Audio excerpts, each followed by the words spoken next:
안녕하세요. 맞아요. 맞아요. 잘하셨어요. 박수. 88년 올림픽에서 현정화 선수와 복식에서 이제 금메달을 땄고요. 양영자 선교사라고 합니다. 반갑습니다. 선제 공격이 탁구에서 가장 어려운데 마지막까지 해나간다는 것이 대견 성공입니다. 21대 10 드디어 해냈습니다. 좋으신 하나님이라는 걸 찬양하고 시작해 볼게요. 좋으신 하나님, 좋으신 하나님, 참 좋으신 나의 하나님, 좋으신 하나님, 좋으신 하나님, 참 좋으신 나의 하나님. 우리의 기도를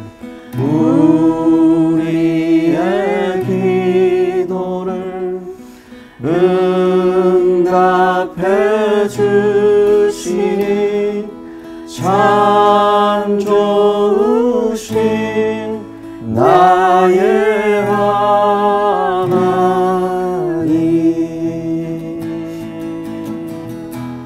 우리 좋으신 하나님께 다시 한번 영광의 박수합니다.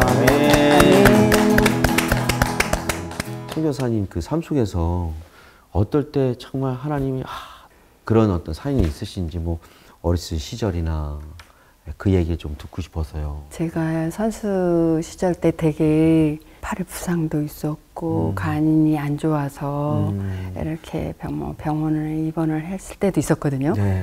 근데 이제 간염이라는 이제 병명이었기 때문에 운동하는 게 굉장히 이제 지치고 고달픈 그런 일이었었죠. 근데 간염이라면 되게 피곤하잖아요. 빨리 피곤해지기도 선수한테는 하고. 체력은 그쵸. 굉장한 중요한 요소인데, 그렇죠?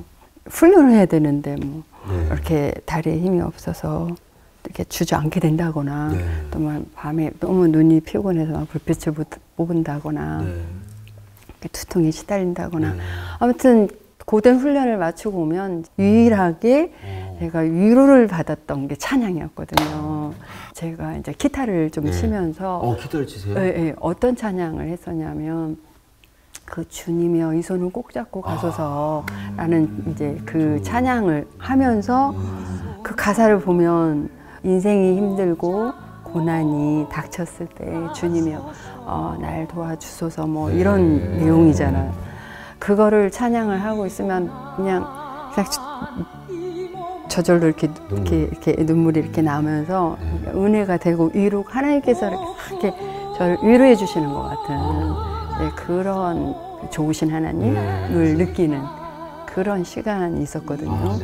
그래서 다시 용기를 얻으신 건가요, 그러면? 그럼요. 이렇게 힘이 되고 위안이 되고 하면서 이제 다시 또 피곤하지만 또 힘을 얻고 또 이제 훈련에 임할 수 있었고. 그러면 간염이 걸렸을 때는 언제 감염? 그게 저는 84년도에 84년도. 예, 간염을 앓게 됐거든요. 86년 아시안게임과 88년 올림픽을 이제 앞두고 간염에 이제 걸리면서 그럼 2년밖에 없었던 거네, 아시안 게임을 준비할 때는. 그렇죠. 그래서 84년에 간염을 앓았지만 83년도에 처음으로 저는 세계선수권대회를 국가대표가 되어서 출전을 했거든요. 그 당시가 제가 19살이었거든요. 19살 때요? 네. 근데 그때 이제 제가 예상하지도 않았던 그 성적을 거두게 돼요. 그 당시 중국 1위라는 선수를 이제 이기면서 그때는 최초였어요. 그래서 이제 단식 은메달을 차지하고 오다 보니까 되게 저를 이제 웨스콘 그렇죠. 협회에서 탁구하면 중국이 최고 아닌가요? 넘사벽이죠. 그러니까 넘사벽인데. 최초로 은메달 따고 돌아오니까 그렇게 부각을 시켜줬었는데 저는 팔에 부상이 있어서 계속 진통제 주사만 맞고 했을 때였었거든요. 그런데 계속 그렇게 유망주로서 이제 해야 되는데 팔 때문에도 못하게 되기도 했었고 또 86년 아시안게임 88년 앞두고 제가 간염이 이제 아까 있었다고 그랬잖아요. 병원에 50일을 이제 입원할 때도 있었거든요. 네. 이제 사실 저희 그 가족이 내력인 것 같아요. 간이 다 안 좋으세요? 어머니도 큰오빠도 큰언니도 다 간암으로 네. 이제 먼저 천국에 가셨는 상황이어서 저도 늘 이렇게 조심을 해야 되는 그런 상황이었고 그랬었는데 그 찬양과 어떤 기도와 그런 믿음이 신앙이 여기가 없었다면 참 극복하기 어려웠을 것 같아요. 세계를 휘잡으신 그렇죠. 그 정말로 1등, 선수신데 그런 위압감들이나 이런 부담감들을 순간순간 어떻게 이겨내시는지. 제가 어렸을 때 내 동료한테 진다라는 것을 너무 힘들어하고 마인드 컨트롤이 안 됐어요. 근데 그렇게 안 보이셨는데, 그렇죠? 되게 편안하고, 예수 믿기 전이죠. 예수. 이제 그랬는데 이제 우리 저희 남편이 여보 나 어디 가면 나 그 옛날에 봤던 TV로 봤던 분들이 되게 침착하게 얘기해주고 좀 그렇게 말한다? 내가 이래요. 그러면 저희 남편이 그래 한번 참 지내봐야 될 텐데. 살아봐. 이렇게 얘기를 하는데 이게 컨트롤이 안 되면 제 라켓가 성한 날이 없었어요. 찍고 물고 던지고 뭐 이래서요. 제 라켓을. 그게 혼자 계실 때요? 그랬으니까 저희 코치 선생님이 이제 하루는 저한테 와서 교회를 한번 좀 가보라는 거예요. 진짜요? 그분은 교회도 안 다니시는 분이신데 제가 교회를 좀 가면 저게 좀 수양이 되지 않을까? 이런 마음에 그것이 계기가 돼서 정말 이제 그렇게 왔다 갔다라도 교회를 가게 된 계기가 된 거죠. 아프시면서 기도하러 나오시고 그런 또 은혜를 입으시고. 근데 신기하게 말씀을 목사님께서 하신 말씀 되게 귀한 말씀을 하나 보게 돼요. 잠언 16장 32절이었어요. 노하기를 더디하는 자는 용사보다 낫고 자기의 마음을 다스리는 자는 성을 빼앗는 자보다 나으니라. 내가 막 탁구가 안 돼서 막 이 짜증이 막 날라고 할 때도 노하기를 더디하는 자는 용사보다 낫고 자기의 마음을 다스리는 자는 성을 빼앗는 자보다 나으니라. 길을 걸어갈 때도 다 외우고 다녔어요 이거. 그 신기하게 제가 그때부터요. 은퇴할 때까지 한 번도 라켓에 흠집을 낸 적이 없어요. 진짜요? 진짜 하나님의 말씀이 살아있어요. 그때가 중학교 때 같아요. 제가 그때 예수님을 잘 알고 이런 건 아니었거든요, 사실. 그러니까요.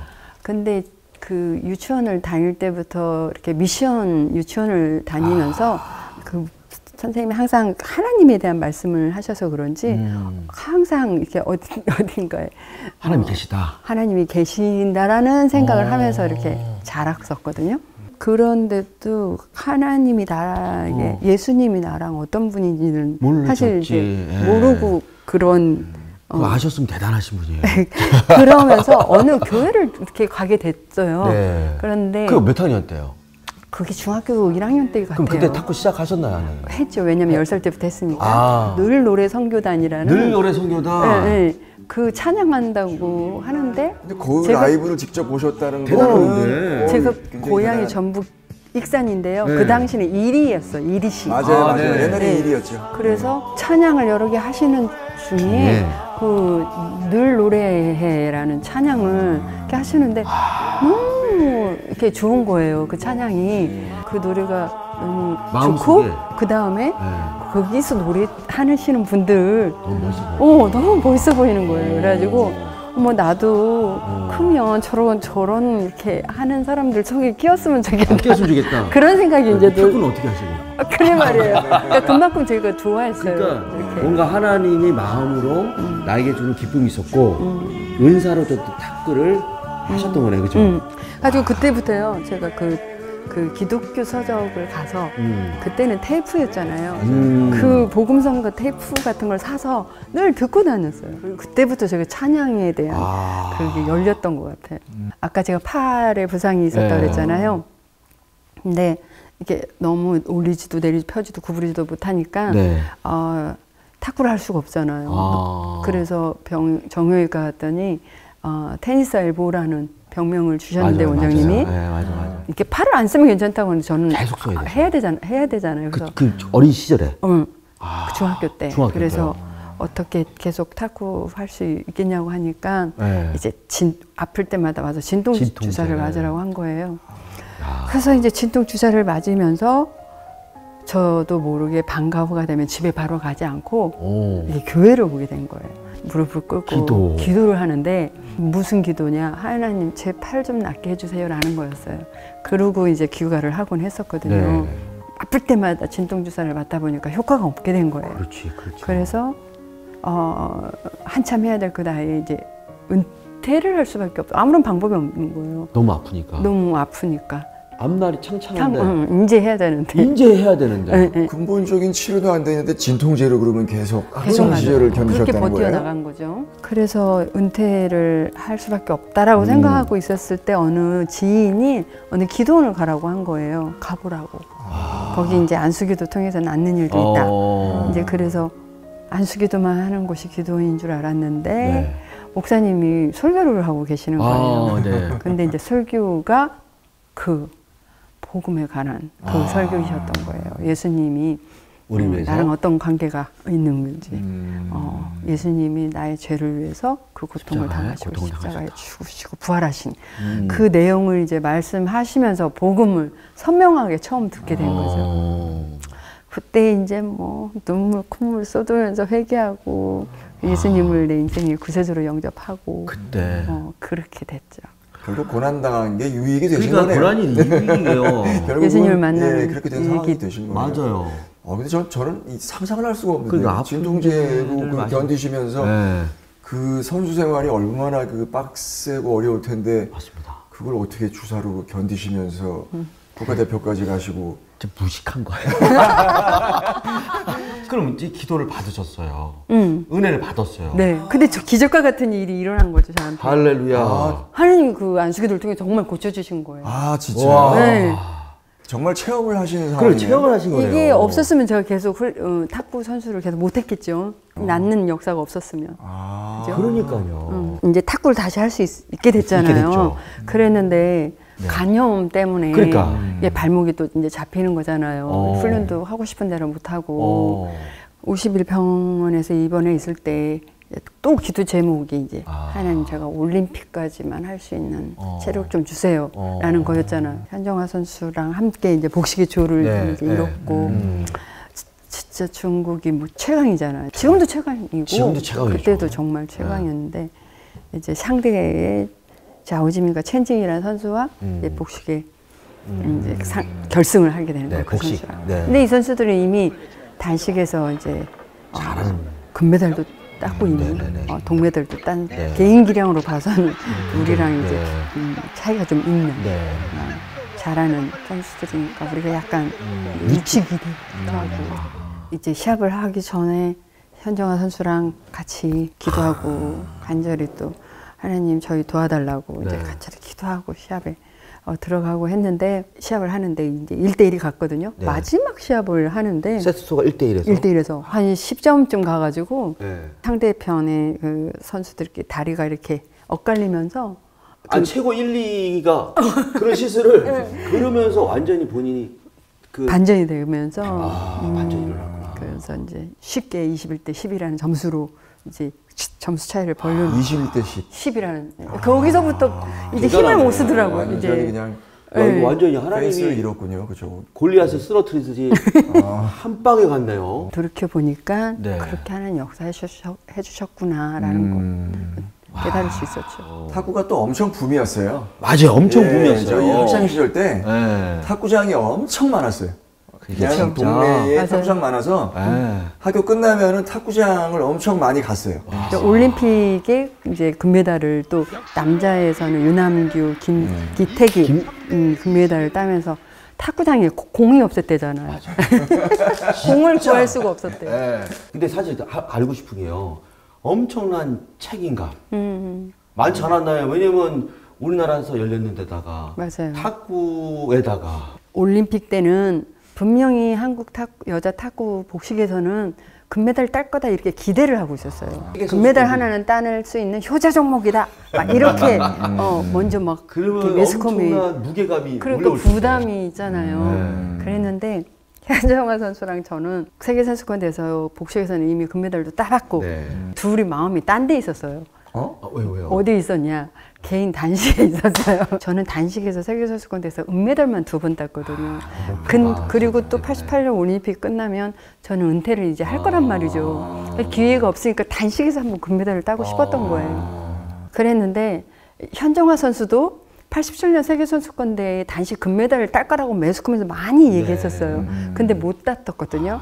그러니까 일단 복식은 금메달 땄으니까 올림픽에서 복식하려니까 열심히 서로 연습을 했지만 이 마음은 서로 단식에 욕심이 있었던 거예요. 근데 현정은 그래서 어리니까 또 올림픽에 갈 수 있지만 저는 기회가 없잖아요. 마지막 기회라고 생각하시니까. 그랬는데 시드 배정을 받는 게 있어요. 네. 16강부터 네. 이제 누구랑 붙을지 네. 선수들마다 징크스가 있거든요. 그렇죠. 그래서 나는 체코의 하라코바나만 선수만 피했으면 좋겠다. 그런데 현정아서 나도 소련의 폭포바나 선수만 좀 제발 안 만났으면 좋겠다 하고 이 얘기를 하고 둘이 잤단 말이에요. 네. 아침에 일어나서 대진표를 봤는데 그렇게 그분들이에요? 안 붙었으면 좋겠다는 사람끼리 딱 붙은 거예요. 아이고. 그러면서 단식에서 같이 동시에 같이 떨어지고 이제 진짜요? 그리고 이제 복식 하나만 이제 남은 거잖아요. 어쨌든 금메달을 땄는데 네. 진짜 이제는 이 부담감에서 이렇게 좀 이제 됐다. 이런 퍼포먼스를 보면은요, 우리 둘이 막 좋아서 안 뛰어요. 네, 그냥 덤덤하게 이렇게 덤덤하게. 하시는데요? 덤덤하게 이렇게. 그냥 안고 그 퍼포먼스가 이렇게 그러니까요. 끝나요. 그러니까 그 기대에 어긋나지 않았구나라는 그 안도감. 그런데 저는 제 한켠에 이게 이렇게 풀리지 않는 숙제가 있었던 거예요. 이게 하나님 왜 단식에서 이게 있더라고요. 다 들어주지는 않는다. 그래서 이제 나는 은퇴를 할 텐데 이제 기회는 없는데 그러고 첫 주일을 맞이해요. 제가 사랑의 교회 오카는 목사님 교회를 제가 출석하고 있었거든요. 이제 그러니까 교회에서도 엄청 중보 기도를 많이 해주셨고 끝나자마자 우리 선수들 모두가 남녀 모두가 다 이제 그 교회 가서 인사를 하러 간 거죠. 예배드리러. 그런데 예배 드리는데 성가대에서 여기에서 찬양을 하는데 송명희 시인이 쓴 나라는 찬양이었어요. 나가지 재우. 나가지 재우는 없으나. 그 찬양을 이렇게 듣는데요. 후렴에 공평하신 하나님. 그 찬양을 이렇게 듣는데 하나님도 참 힘드셨겠구나.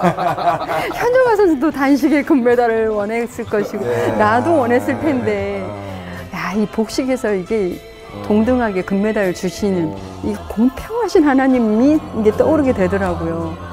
그냥 그 한켠에 있었던 이 응어리가 싹 이렇게 풀리는 그런 시간이었어요. 양영자 우리 소교사님은 러브 스토리 없으시나요? 반대로 중국 선수하고 사귀어가지고 이렇게 붙으셨으면. 제가 책을 하나 냈거든요. 저의 첫사랑 얘기가 나와요. 그래요? 선수? 아니요. 네. 야 이거 선수들. 근데 그것도 말씀하신 것처럼 중국 선수였어요. 이거. 쌍쌍으로 서로 적이 됐으면은. 정말 그렇게 했어요. 그래요? 정말이요? 정말. 저랑 안정이랑 했는데 네. 상대는 자오지민과 제가 그 좋아하는 선수였던 거예요. 결국은 그 게임은 딱 한마디로 표현하면 쌍쌍 파티. 보통 이제 결혼하신 안재영 선수하고 자오즈민의 러브 스토리는 많이 알려져 있는데 근데 이제 저 같은 경우는 이렇게 심각하지는 않았고 이제 너무 탁구를 너무너무 잘해서 제가 반했던 사람이라고 할까? 이제 그리고 세계 선수권대 금메달 2번이나 단식에서 딴 사람. 리스펙트가 된 상황이니까. 네, 너무 이제 멋있고 잘하고 해서 이제 좋아했던 이제 그런 선수였고 남자 탁구 선수 중에 한 명이 제가 편지를 쓴 거를 번역을 한 거를 대만 아는 분이 번역을 해줘가지고 가지고 갖다 주고 이렇게 했었단 말이죠. 그랬는데 그분도 답장하시고. 그랬는데 결론은 고린도 후서인가요? 믿지 않는 자와 멍해를 짓지 말라. 그 말을 왜 이렇게 안타까워하세요? 거기 그 말씀을 성경 공부를 하다가 이 말씀을 딱 주시면서 그때 제가 그냥 안 되겠고 얘는 크리스찬이 이제 아니잖아요. 아니죠. 그분이랑 중국 갔다가 만나면 어떨까? 만났어요. 네. 근데 결혼을 거기도 했고요. 그리고 저는 내몽고에서 사역을 하고 있었을 때 다른 행사 때문에 왔어요. 와가지고 같이 식사했어요. 그때는 제가 이제 중국어가 되니까 중국어도 하고 내몽고가 중국이거든요. 중국어를 배웠거든요. 그냥 감정은 어떠셨어요? 내가 좋아했던, 존경했던 선수였구나. 아니, 나는 굉장히 좀 전도를 하려고 애를 썼거든요. 근데 이렇게 열려 있지는 않는 것 같아요. 그건 이제 주님께 그건 맡겨야지, 그 영혼은. 제가 선교사님한테 이제 좋아하는 성경 구절 하나 보내달라고 이렇게 말씀을 드렸는데, 하나님께서 세상을 미련한 것들을 택하사 지혜인 자들을 부끄럽게 하시고 약한 것들을 택하사 강한 자를 부끄럽게 하려 하시니라. 이 말씀 좋아하신다고 하셨는데 이게 연관되시는 이게 건가요? 저의 고백이었거든요. 왜냐하면 말씀드린 것처럼 병상에서 50일 입원해서 퇴원하고 나서 세계선수권대회에 제가 출전을 했거든요. 연수도 많이 하지도 못하고 너무 상황이 암담한 거예요. 야, 세계선수권대회까지 나왔는데 지금 퇴원한 지 얼마 되지도 않았고 훈련은 제대로 뭐 하지도 못하고 이렇게 나와서 타고는 자신이 없지. 그래서 숙소에서 이제 엎드려서 그렇게 기도를 드린 거예요. 하나님, 지금 저는 약합니다. 하나님, 저 도와주세요. 저 할 수 없습니다. 저 탁구도 자신도 없고요.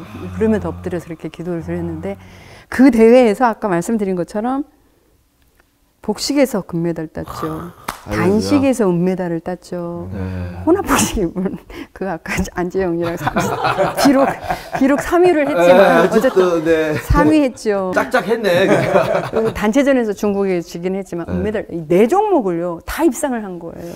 근데 50일이라는 공백 그 기간이 있었는데 어떻게 보름 훈련하고 갔거든요. 보름 훈련하고 그냥 세계선수권대회에서 그냥 메달을 휩쓸었단 말이에요. 기적 정말. 하나님께서 세상에 약한 자를 택하사 강한 자를 부끄럽게 하시고 세상에 미련한 자를 택하사 지혜로운 자를 부끄럽게 하신다는 말씀이 제 고백이 되는 거예요. 약하다고 고백하는 자를 강하게 하셨고 할 수 없다라고 고백하는 저를 들어서 하게 하셨기 때문에 이 말씀이 제 고백이 된 거죠.